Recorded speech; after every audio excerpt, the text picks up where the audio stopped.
Mombasa. 2 days after the Kenyan National Union of Nurses and the government struck a deal that ended a 5-month-long strike that had paralyzed operations in public hospitals, nurses at different facilities in the country began to troop back yesterday, ready for a role that they had been forced to put aside and focus on other activities, at least to earn a living. Cecilia Wakesho tells the story of several hospitals that now have a breath of life.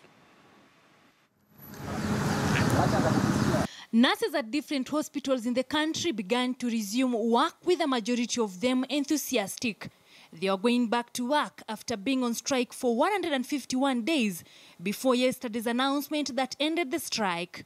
Ukiniangalia hivi kulingana na ile kazi nimesomea bado naweza fanya kazi ya kinyozi, so ilifika wakati mmoja katika my savings nikafungua kinyozi angalau iendelee kunipatia pato la kila siku. Mgomo ilikuwa gumu, hatungeweza kuikimu mahitaji yetu si wenyewe, so ilibidi wengine wetu kuangalia namna tu venye utasurvive.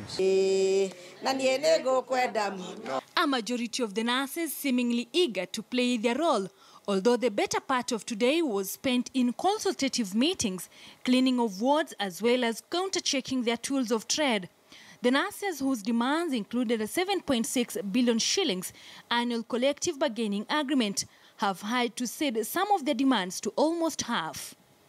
I know that the agreement may not be sometimes happy with some of our members, but I can tell them this is what we have been able to get from the government. We are very grateful as the nurses of Nyeri County that finally, whatever we've been out for, we've come to an agreement, and we hope the government will they'll actually bring to implement whatever they've promised us. In Trans Nzoia County, nurses were reluctant to go back to work, with one message to the county government that has withheld their salaries since the onset of the strike on 5th June. We have to be paid by the end of November. We are expecting 5 months' salary, and we don't want to be given in installment. Because by being paid in installment, it means that nurses will continue suffering as they continue paying bills when they don't have anything to take at home. Apart from the collective bargaining agreement of 2017-2022, the nurses will receive an additional 5,000 shillings annual uniform allowance to the current 10,000 shillings. It is an amount they will receive from 2018-2019 financial year.